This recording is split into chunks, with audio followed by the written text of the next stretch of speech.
ప్రియమైన వాళ్ళరా, దేవుడు ఎప్పుడు విలువగల రమ్యమైన సర్వ సంపదలతో నన్ను నింపుతాడు, మిమ్మల్ని నింపుతాడు. నింపబడిన జీవితం ఎప్పుడు ప్రభు అనుగ్రహిస్తాడు అనే మాటలు సమయాన్ని బట్టి మీకు తెలియజేస్తాను. జాగ్రత్తగా ఆలకించాలని ప్రేమతో కోరుకుంటూ ఉన్నా. మొదటిది చూడండి, సామెతల పుస్తకం 6వ అధ్యాయం 11వ వచనం. 6వ అధ్యాయం 11వ వచనం. అందుచేత దోపిడిగాడు వచ్చునట్లు దారిద్ర్యము నీ యొద్దకు వచ్చును, ఆయుధదారుడు వచ్చునట్లు లేమి నీ యొద్దకు. బాగా గమనించండి, మన దేవుడేమో విలువగల రమ్యమైన సర్వ సంపదలతో నింపాలని ఆశపడతానే ఉంటాడు. అది నా జీవితంలోనైనా మీ జీవితంలోనైనా ఎక్కడి నుంచి ఈ మాటలు వింటూ ఉన్నా మీ అందరి జీవితంలో కూడా ప్రభు చేసే పని ఏందయ్యా అంటే విలువగల రమ్యమైన సంపదలతో నింపుతాడు. అయితే అవి నింపబడేటట్లుగా మన వ్యక్తిగత జీవితం ఎలా ఉండాలి అని అంటే చూడండి, ఆ మాట చూడండి. అందుచేత దోపిడిదారుడు వచ్చునట్లు దారిద్ర్యము నీ యొద్దకు వచ్చును, ఆయుధదారుడు వచ్చినట్లు లేమి నీ యొద్దకు. ఎందుకు వస్తుంది దరిద్రం? ఎందుకు వస్తుంది లేమి? ఎందుకు కొదువ కలుగుతుంది అని అంటే ఆలోచించి చూడండి. సోమరి చీమల యొద్దకు వెళ్ళుము, వాటి నడతలు కనిపెట్టి చూడుము, జ్ఞానము తెచ్చుకొనుము. ఎందాక సోమరి ఎందాక నీవు పడుకొని ఉందువు, ఎప్పుడు నిద్ర లేచెదవు. 10వ వచనం. ఇంకొంచెము నిద్రించేదనని, కొంచెము కునికెదనని, కొంచెం సేపు చేతులు ముడుచుకొందు పరుండెదనని నీవు అనుకొనుచుందువు. ఇప్పుడు 11 చూడండి. అందుచేత దోపిడిదారుడు వచ్చునట్లు. ప్రియమైన వాళ్ళరా, దేవుడేమో కుటుంబాన్ని లేదా మన వ్యక్తిగత జీవితాన్ని ఏమండి విలువగల రమ్యమైన సంపదలతో నింపాలని కోరుకుంటా ఉంటే అవి రాకుండా ఏమండి ఆ దీవెన రాకుండా చేసేది ఎవరు తెలుసునా? నీలో ఉన్న సోమరితనం. అర్థమవుతుందా? నీలో ఉన్న సోమరితనం, నీలో ఉన్న ఆ సోమరితనం ఏం చేస్తుంది అంటే దరిద్రత తీసుకొచ్చి పెడతా ఉంది. నీలో ఉన్న సోమరితనం లేమిని తీసుకొస్తా ఉంది. నీలో ఉన్న ఆ సోమరితనం ఉందే అదేం చేస్తుంది అంటే లేమిడికి కారణంగా మారిపోతా ఉంది. అది దేవుడు చేయడంలో ప్రియమైన వాళ్ళరా, దేవుడేమో నింపాలి నింపాలి నింపాలి, ఆశీర్వదించాలి, దీవించాలి, గిన్నె నిండి పొంగి పొర్లేటట్లుగా చేయాలని ఆశపడతానే ఉంటే ఆ ఆశని నువ్వేం చేస్తావు తెలుసునా? అడి ఆశలుగా మారుస్తూ ఉన్నావు. ఎందుకు తెలుసునా? ఇంకొంచెం పడుకుందాం, ఇంకొంచెం సేపు ఏమండి మంచాన్ని వదిలిపెట్టకుండా ఉందాం, ఇంకొంచెం సేపు అటు తిరుగుదాం, ఇంకొంచెం సేపు ఇటు తిరుగుదాం అనే సోమరితనం, లేజినెస్ ఉందా, అది నీ వ్యక్తిగత జీవితంలో నిర్మూలమైపోవునుగాక. హల్లెలూయా. ఎంతగైతే ఆ సోమరితనానికి దూరంగా ఉంటావో అంతగా నా దేవుడు విలువగల రమ్యమైన సంపదలతో నింపునుగాక. హల్లెలూయా హల్లెలూయా. సోమరితనానికి ఎప్పుడు నీ జీవితంలో చోటు ఇవ్వకూడదు. సోమరితనానికి జీవితంలో చోటు ఇవ్వకుండా ఏమంటే విరివిగా చాపలేనంత వరకు కష్టపడి పని చెయ్యగలిగిన ఆ స్థితిలోనికి రాగలగాలి. అర్థమవుతుందా? ప్రియమైన వాళ్ళరా, నా దేవుడు అట్టి కృప అనుగ్రహించునుగాక, అట్టి కృప అనుగ్రహించునుగాక. సోమరితనం నీ వ్యక్తిగత జీవితంలో నిన్ను గెలవకూడదు. అర్థమవుతుందా? మనిషి అన్న తర్వాత వస్తుంది, రాకుండా ఏముండదు. అర్థమవుతుందా? సోమరితనం వస్తుంది. అయితే ఆ సోమరితనం నిన్ను గెలవకూడదు. ఏ రోజు గెలవకూడదు, ఏ పూట గెలవకుండును గాక. అర్థమవుతుందా? ఏ రోజైనా సరే ఆ సోమరితనాన్ని నువ్వు ఓడించి ఓడించి ఓడించి నీవు గెలుస్తూ సోమరితనానికి జీవితంలో చోటు లేకుండా ఏమండి కష్టపడి పని చేసే ఆ స్థితిలోనికి వచ్చుదువుగాక. మనిషి అన్న తర్వాత పడుకోవాలి, పడుకోకుండా ఉండకూడదు. దేవుడు నిర్ణయించాడు. ఏమండి, మామూలుగా డాక్టర్లు కూడా చెప్తూ ఉంటారు ఎంతసేపు నిద్రపోవాలంట? 8 గంటలు. 24 గంటల్ని 8 గంటలతో భాగాలిస్తే చెప్పండి ఎన్ని భాగాలు అవుతుంది? 3 భాగాలు. ఒక భాగం ఏం చేయాలి? గట్టి చెప్పండి. ఒక భాగం నువ్వు నిద్రపోవాలి, 8 గంటలు నిద్రపోవాలి. మిగతా 16 గంటలు ఏం చేయాలి? నోరు తెరవండి. మిగతా 16 గంటలు ఏం చేయాలి? నేను 16 గంటలు నిద్రపోతానండి, 8 గంటలు మాత్రమే. చెప్పండి. దేవుడు నీకు నిర్ణయించలా. దేవుడు మన జీవితంలో అది నిర్ణయించలా. నిద్రపోమ్మని చెప్పాడు. 8 గంటలు నిద్రపో కాదన్నములే. మిగతా 16 గంటలు ఏం చేయాలి? మిగతా 16 గంటలు కూడా నిద్రపోతా సోమరితనానికి చోటిచ్చి, ప్రభువా నేను నిన్ను నమ్ముకున్నాను కదయ్యా, ఇదిగో ప్రభువా నన్ను ఆశీర్వదించయ్యా, నన్ను దీవించయ్యా, దీవిస్తావని మీరు చెప్పారు కదయ్యా అన్ను అన్నా ఆ దీవెన చెప్పండి రాదు. కనుక ఈ రోజున నా దేవుని మాట విని నిశ్చయముగా ఒక తీర్మానంలోనికి వచ్చుదురుగాక. నా దేవుడు ఆ కృప దయచేయును గాక. హల్లెలూయా, హల్లెలూయా. 16 గంటలు నువ్వు కష్టపడేదానికి దేవుడు ఏమండి సమయం నీకు ఇస్తే ఆ 16 గంటల విరివిగా నువ్వు కష్టపడగలిగేటట్లుగా నీ జీవితాన్ని సార్థకం చేసుకోగలగాలి. అలా నిన్ను అలవాటు చేసుకోగలగాలి. నీ శరీరాన్ని అలా అలవాటు చేసుకోగలగాలి. ఎప్పుడు చూడండి సోమరితనం సోమరితనం సోమరి సోమరి. అర్థమవుతుందా? సోమరి వాళ్ళ కుటుంబం దేవుడు ఆశీర్వదిస్తాడా? చెప్పరామండి. సోమరి వాళ్ళ కుటుంబం ఏమండి విరివిగా విలువైన రమ్యమైన సర్వ సంపదలతో నింపబడి ఉంటుందా? ఏ ఇంటికైనా పోయి చూడండి, సోమరుల ఇంటికి పోయి చూడండి, విలువైన రమ్యమైన సంపదలు నింపబడి ఉంటుందా? పొరపాటు కూడా ఉండదు. ఆడ ఇంటి మీద కప్పు ఉండదు, ఇంట్లో తినేదానికి గింజలు ఉండవు, ఇంట్లో తినేదానికి మంచి ప్లేట్లు ఉండవు, వాళ్ళ ఒంటి మీద మంచి వస్త్రము ఉండదు. అంత దరిద్రం దరిద్రం దరిద్రం, అంత కొదువ కొదువ, కొరత కొరత. ఎందుకని? దాన్ని గుర్తెరుగుదువుగాక. ఈ రోజు నా ప్రియమైన వాళ్ళరా, అది గుర్తెరిగి నీ వ్యక్తిగత జీవితంలో ఆలోచన చేసుకొని నీ జీవితంలో సోమరితనాన్ని నీకై నీవే నిర్మూలన చేసుకునే స్థితిలోకి వచ్చుదువుగాక. మన దేవుడు ఎవరు తెలుసునా? చూడండి, ఆ మాట చూపిస్తాను. 8:18 చూడండి. ద్వితీయోపదేశకాండం 8:18 చివరిలో చూడండి. ద్వితీయోపదేశకాండం 8:18 చివరిలో, మీరు భాగ్యము సంపాదించుకొనుటకై మీకు సామర్థ్యము కలుగు చేయువాడు ఆయనే. దేవుడు నీకైనా నాకైనా భాగ్యం సంపాదించుకునే దానికి సామర్థ్యం ఇస్తాడు. అర్థమవుతుందా? నా జీవితం మీ జీవితమైనా, అర్థమవుతుంది ప్రియమైన వారు, మీ ఇల్లైనా సరే రమ్యమైన విలువ గల సర్వ సంపదలతో నింపబడాలి. అర్థమవుతుందా? నింపబడేటట్లుగా మనం భాగ్యం సంపాదించుకునే దానికి సామర్థ్యం కలుగజేసేది ఎవరు? చెప్పండి గట్టిగా. దేవుడే. నాకు శక్తినిచ్చేదైనా మీకు శక్తినిచ్చేదని దేవుడే. ఆరోగ్యం ఇచ్చేది దేవుడే.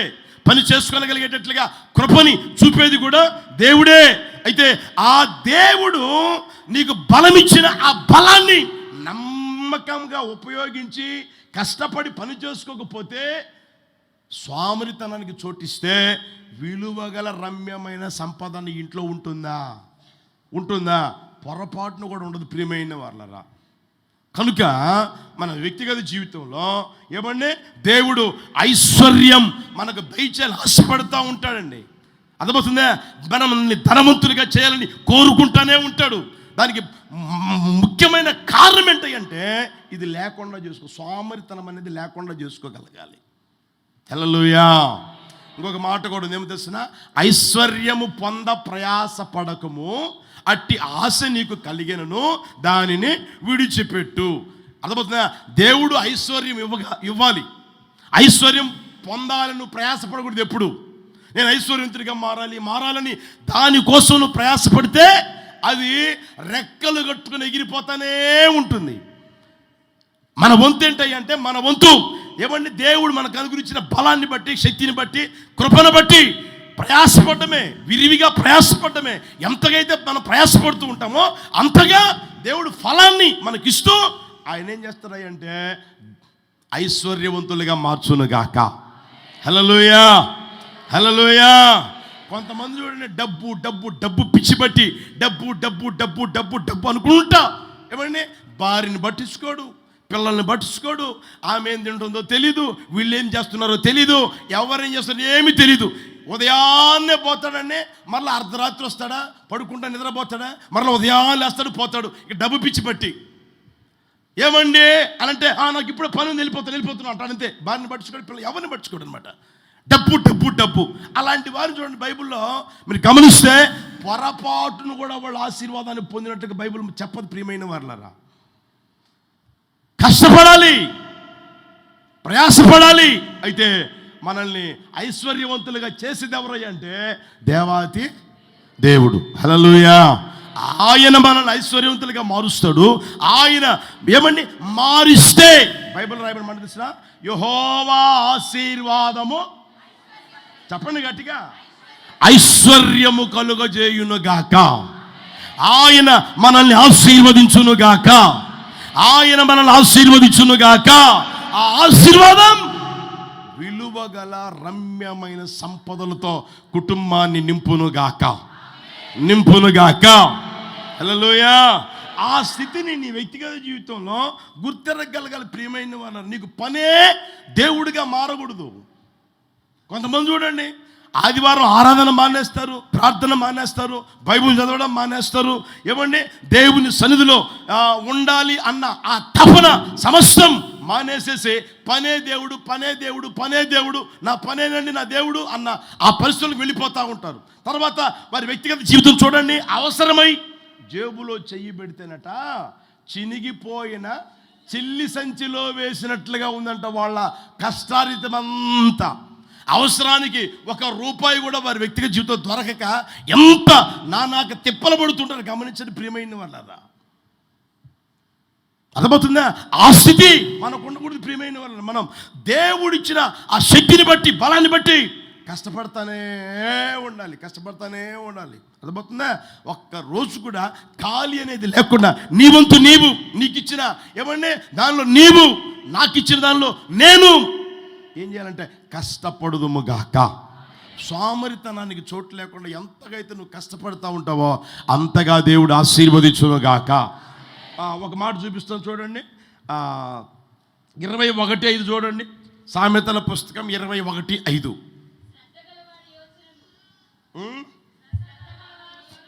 శ్రద్ధ గలవారి యోచనలు లాభకరములు. చాలు, శ్రద్ధ గలవారి యోచనలు అంటే పనిలో శ్రద్ధ గలవారి యోచనలు. పనిలో నువ్వు శ్రద్ధగా ఉండగలగాలి. దేవుడు నీకు ఇచ్చిన ఏ పనైనా సరే శక్తి లోపము లేకుండా చెయ్యగలిగిన ఆ స్థితిలోనికి రావాలి. శ్రద్ధగా నువ్వు పని చేయాలి. అది చిన్న ఉద్యోగమా, పెద్ద ఉద్యోగమా, చిన్న జీతమా, పెద్ద జీతమా, ఏమండి అది వ్యాపారం, అది ఏదైనా సరే, చిన్నది ఇచ్చాడా పెద్ద ఇచ్చాడా అది ఏమనుకోకుండా నీ వంతు నీవు శ్రద్ధగా చేస్తా ఉన్నావు అనుకోండి, నా దేవుడు ఏం చేస్తాడంటే విలువగల రమ్యమైన సంపదలతో కుటుంబాన్ని నింపునుగాక. హల్లెలూయా. అక్కడే 14:23 కూడా చూడండి. 14:23 ఏ కష్టము చేసినను లాభమే కలుగును. వట్టి మాటలు ఇవి ఎక్కువ అవుతున్నాయి ఈ రోజున. సేవకుల జీవితంలోనైనా విశ్వాసుల జీవితంలోనైనా ఇవి ఎక్కువ అయిపోతాయి. ఏ మాటలు? వట్టి మాటలు అంటే ఏంటి? వాళ్ళకి ప్రయోజనం ఉండదు, ఎదుటి వారికి కూడా ప్రయోజనం ఉండదు, చెప్పేవారికి ప్రయోజనం ఉండదు, నా చెప్పండి, వినేవారికి ప్రయోజనం ఏముండదు. వట్టి మాటలు, ఎందుకు పనికిరాని మాటలు. బైబిల్ భాష చెప్పాలంటే ముసలమ్మ ముచ్చట్లు. అర్థమవుతుందా? ఆ ముసలమ్మ ముచ్చట్లు చెప్పుకుంటా ఏమంటే జీవితం దరిద్రమైపోతా ఉంది, కుటుంబం దరిద్రమైపోతా ఉంది. ఒకసారి గమనించు, దేవుడు నీకు ఇచ్చిన ఆ పనిలో శ్రద్ధ ఉందా? దేవుడు నీకు ఇచ్చిన ఆ పనిని శ్రద్ధగా చేసుకునగలిగే ఆ స్థితిలోనికి రాగలిగావా? అర్థమవుతుంది. ఏ పనైనా చెయ్యి. ప్రభు అంటాడు, ఏ పని చేసినను ఆ మాట గమనించరు అక్కడ, లాభమే కలుగుతుందంట. ఏ పనైనా చేయి, పాసి పని చేయి, కూలి పని చేయి, లేకపోతే వ్యవసాయం చేయి, లేదా ఉద్యోగం చేయి, లేదా ఏమంటే గవర్నమెంట్ జాబ్, లేదా ప్రైవేట్ జాబ్, ఏదైనా సరే ఏదైనా చెయ్యి, లాభమే కలుగుతుంది. అయితే ఒట్టి మాటలు చెప్పండి గట్టిగా, ఇంట్లో అయినా ఒట్టి మాటలే, బయటకు పోతే బయట ఒట్టి మాటలే, అయ్యగారు లేదా అమ్మగారు ఎక్కడికి పోయినా సరే ఒట్టి మాటలు, ఎందుకు పనికిరాని మాటలు, ఉపయోగం లేని మాటలు. అర్థమవుతుందా? ఒకరికి ఏమాత్రం ప్రయోజనము లేని మాటలు నువ్వు ఎన్ని మాట్లాడినా సరే దాని ద్వారా ఉపయోగమేమి, లాభమేమి ఉండదు. ప్రియమైన వారులారా, కనుక ఆ స్థితిలో నుంచి ప్రభు గొప్ప విడుదల కలుగజేయునుగాక. తెస్సలోనిక మొదటి పత్రిక 4వ అధ్యాయం 11వ వచనం చూడండి. తెస్సలోనిక మొదటి పత్రిక 4వ అధ్యాయం 11వ వచనం.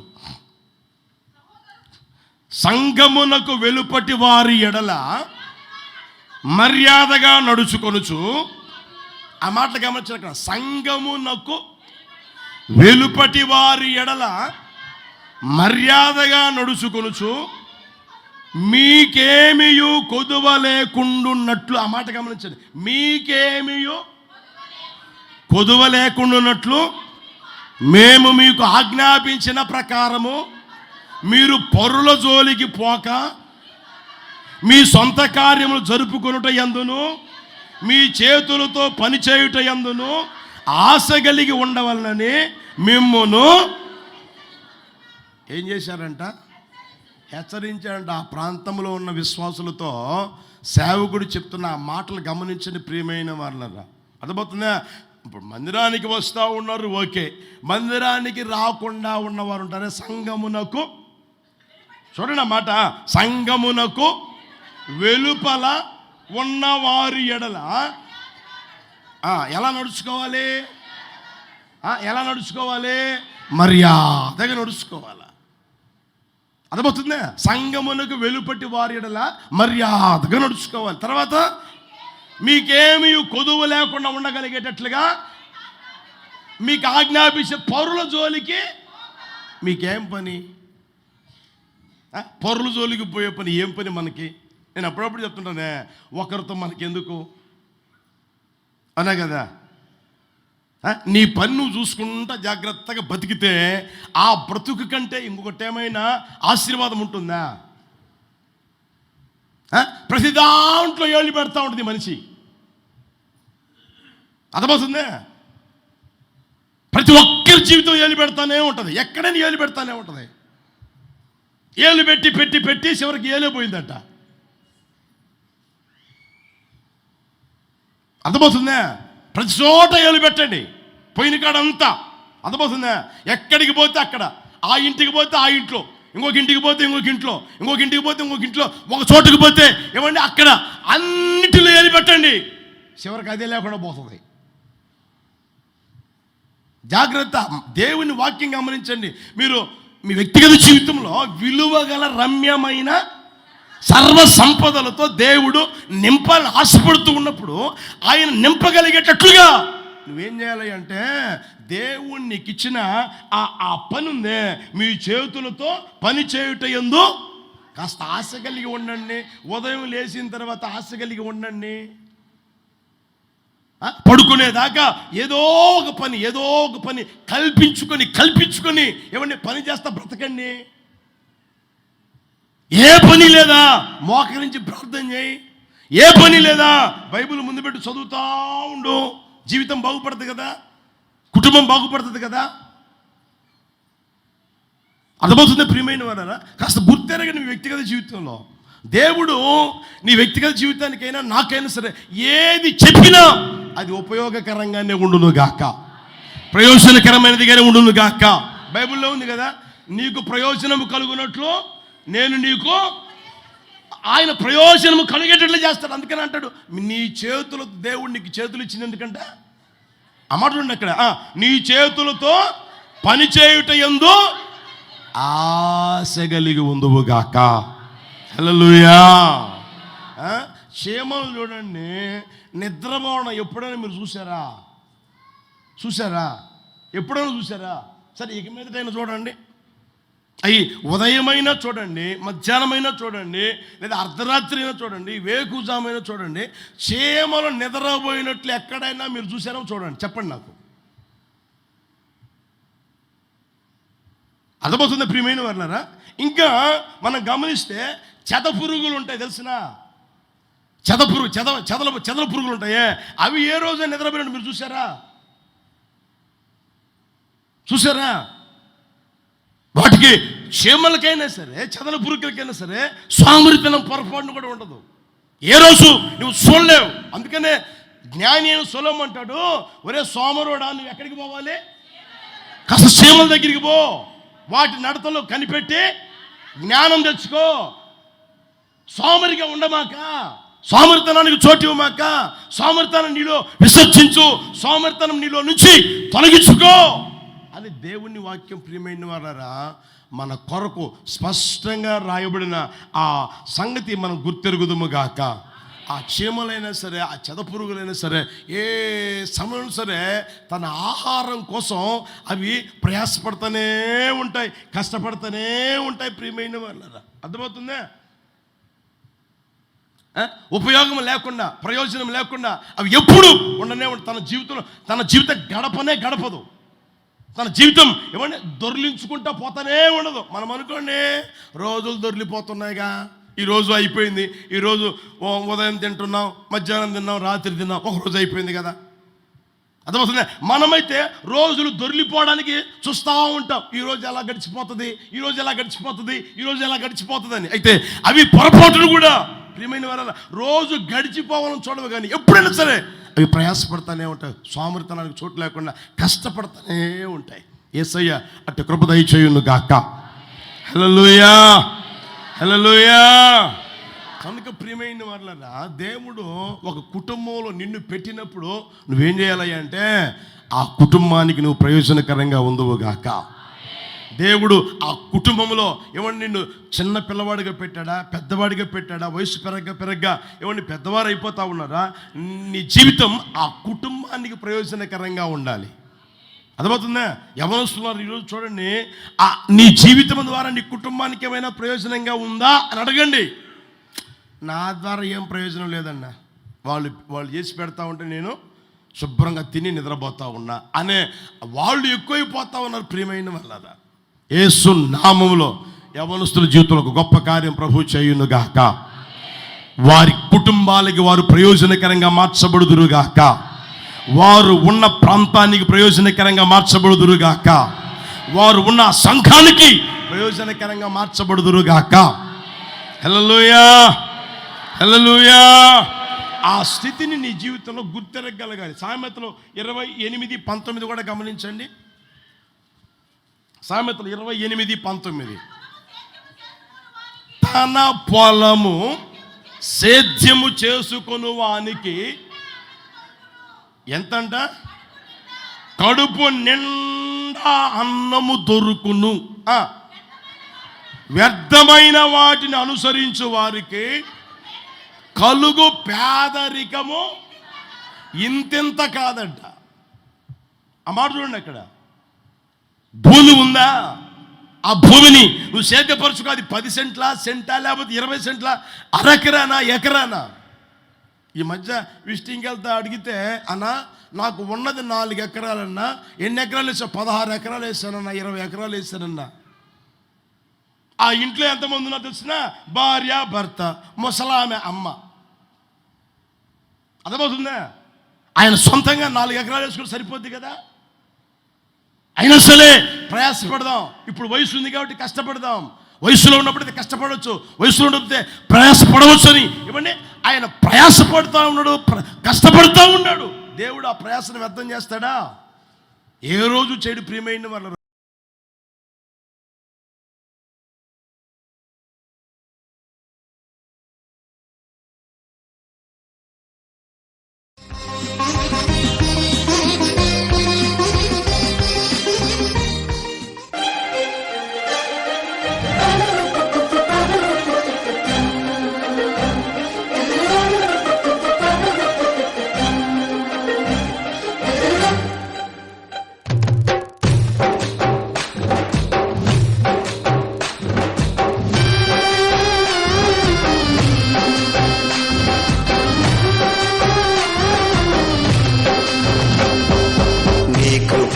నాకు చాలును, నీ కృప లేనిది నే బ్రతుకలేను. నీ కృప నాకు చాలును, నీ కృప లేనిది నే బ్రతుకలేను. నీ కృప లేనిది నే బ్రతుకలేను.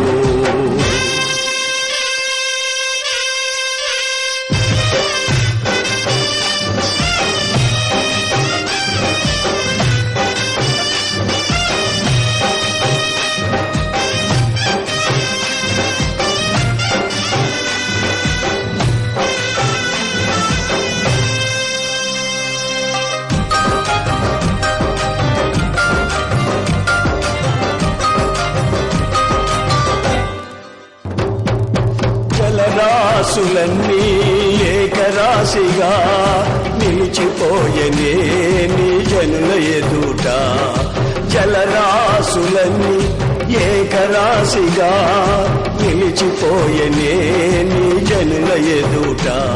అవి భూకంపాలే అయినా, పెను తుఫానులే అయినా, అవి భూకంపాలే అయినా, పెను తుఫానులే అయినా, నీ కృపయే శాసించునా, అవి అణగిపోవునా. నీ కృపయే శాసించునా, అవి అణగిపోవునా. నీ కృప నాకు చాలును, నీ కృప లేనిది నే బ్రతుకలేను. నీ కృప నాకు చాలును, నీ కృప లేనిది నే బ్రతుకలేను. నీ కృప లేనిది నే బ్రతుకలేను.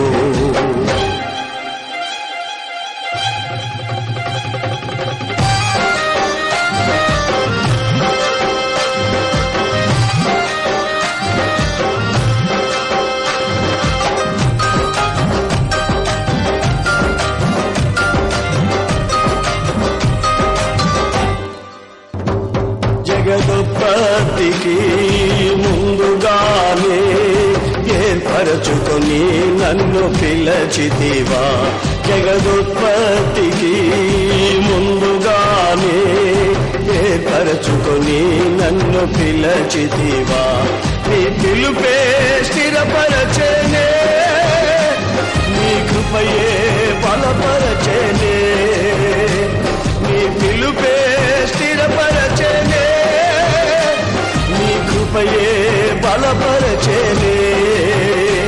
నీ కృపయే ఈ పరిచర్యను నాకు అనుగ్రహించెను. నీ కృపయే ఈ పరిచర్యను నాకు అనుగ్రహించెను. నీ కృప నాకు చాలును, నీ కృప లేనిది నే బ్రతుకలేను. నీ కృప నాకు చాలును, నీ కృప లేనిది నే బ్రతుకలేను. నీ కృప లేనిది నే బ్రతుకలేను.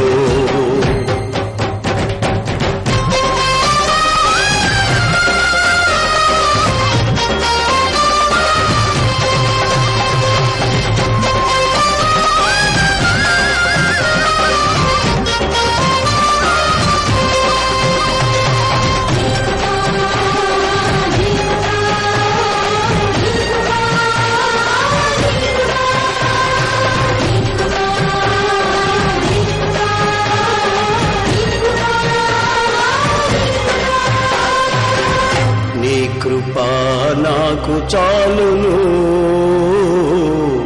నీ కృప లేనిది నే బ్రతుకలేను.